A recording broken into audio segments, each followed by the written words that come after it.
कक्षा 10 विषय गणित परिमेय 6.7। यदि किसी त्रिभुज समकोण त्रिभुज के समकोण वाले शीर्ष से कर्ण पर लंब डाला जाए तो इस लंब के दोनों ओर बने त्रिभुज संपूर्ण त्रिभुज के समरूप होते हैं तथा परस्पर भी समरूप होते हैं। अर्थात दोबारा समझ लो, ए बी सी ये समकोण त्रिभुज, इसमें बी समकोण है और इसका शीर्ष ये बी से ये कार्ड एसी पर लंब डाला गया है बी डी, तब दो त्रिभुज बनना है, एक ये ए बी डी दोनों तरफ, एक ये बना बी डी सी। ये दोनों त्रिभुज इस संपूर्ण त्रिभुज ए बी सी के समरूप हैं, ये सिद्ध करना है। और परस्पर ये वाला त्रिभुज ए बी डी और बी डी सी ही समरूप दिखानी है। तो ये हमने दिया है, लिख लिया समकोण त्रिभुज एबीसी में, एबीसी में कोण बी समकोण है, ये 90 डिग्री का है तथा बीडी लंब एसी ये कार्ड है एसी, इस पे ये लंब डाला गया है। सिद्ध ये करना है ए बी डी त्रिभुज समरूप त्रिभुज पूरा संपूर्ण ए बी सी। सेकंड में त्रिभुज बी डी सी समरूप त्रिभुज ए बी सी पूरा संपूर्ण हो गया ए बी सी। अब यहाँ एक थोड़ा सा ध्यान देने की चीज है, ये प्रमेय क्रम हम अपने आप से बदल भी सकते हैं लेकिन आप भूल जाएंगे, इसलिए इसी क्रम को ध्यान रखो। अगर ऐसा सवाल है तो ये ध्यान दो, संपूर्ण त्रिभुज हमने लिया है यहाँ से ए बी सी, तो पहला ये वाला त्रिभुज हम इसी क्रम में लेंगे ए बी डी, इधर ए बी डी ये वाला, और संपूर्ण त्रिभुज एबीसी हो गया। अब इधर वाला त्रिभुज ऐसे नहीं लेंगे, इधर से गलत हो जाएगा, हमें ये ऊपर से लेना है, ये ध्यान रखना है बी डी सी त्रिभुज बी डी सी और समरूप संपूर्ण यहीं से आएगा ए बी सी, ये आपको क्रम याद करना पड़ेगा। अब तीसरा ये दिखाने ये परस्पर ये वाला त्रिभुज ए बी डी और बी सी डी ये दोनों समरूप हैं, ए बी डी और त्रिभुज समरूप त्रिभुज बी डी सी।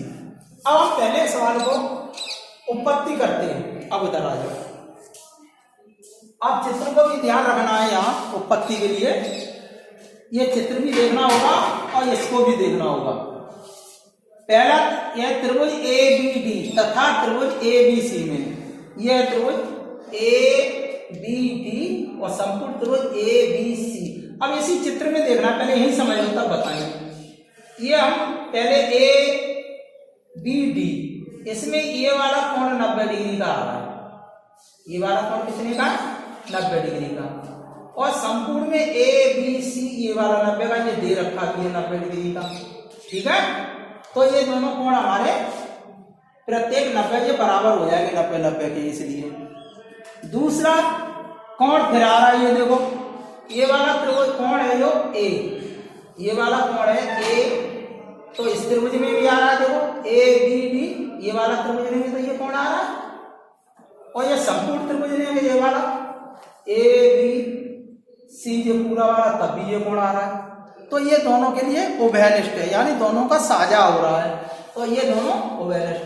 तीसरा कोण रह गया वो स्वयं अपने आप से बराबर हो जाएगा, ये वाला कोण और ये वाला, इसको लिखा नहीं है इसलिए 2 से लिख दिया ये त्रिभुज। अब ये दोनों त्रिभुज कैसे हो जाएंगे समरूप, ए बी डी समरूप त्रिभुज ए बी सी, ए समरूपता, ए का मतलब है कोण कोण समरूपता।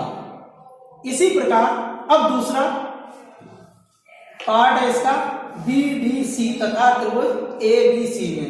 अब देखो ये इधर से लेंगे ऊपर से बी डी सी ये त्रिभुज, और दूसरा पहला वाला वही है संपूर्ण ए बी सी, इसमें भी यही है, इधर वाला कोण बी डी सी 90 डिग्री का है और इसमें बी आ रहा है संपूर्ण, तो ये दोनों वैनिष्ठ हो जाएंगे। देखो बी डी सी बराबर कोण ए बी सी प्रत्येक 90 डिग्री, और कोण इसमें भी ये वाला कोण सी जो वैनिष्ठ आ रहा है, ये वाला त्रिभुज लेंगे BDC, तो ये कॉमन ये है और समकोण आएगा ABC, तब भी ये कोण आ रहा है, तो ये वेनिस्ट हो गया, साझा हो गया। इस प्रकार दो कोण फिर मिल गए मुझे, तो दो कोण ये बराबर है किसी त्रिभुज के, तो तीसरा अपने आप से बराबर हो जाता है, तो ये कोण समरूपता इनमें हो जाएगी। त्रिभुज BDC समरूप त्रिभुज ABC, एक कोण समरूपता। अब आपका थर्ड पार्ट है, थर्ड पार्ट में आपस में ये छोटे वाले त्रिभुज ABD और BDC समरूप दिखाने, तो हमने ये फर्स्ट पार्ट कर लिया, आपका प्रूफ फर्स्ट ये है ABD त्रिभुज है ये समरूप त्रिभुज ABC, और सेकंड वाला भी कर लिया BDC त्रिभुज और समरूप त्रिभुज ABC। तो इधर इसमें देखो ये वाला और ये एक से दोनों, इधर वाले एक से ABC और ABC, ये एक से, तो ये दोनों समरूप है और ये दोनों समरूप, अर्थात हम ये कह सकते हैं कि ये वाले दोनों भी समरूप परस्पर होंगे। तो ये फर्स्ट और सेकंड से लिख दिया त्रिभुज ABD और समरूप त्रिभुज BDC। इस प्रकार आपकी त्रिभुज का ये सत्यापन होता है।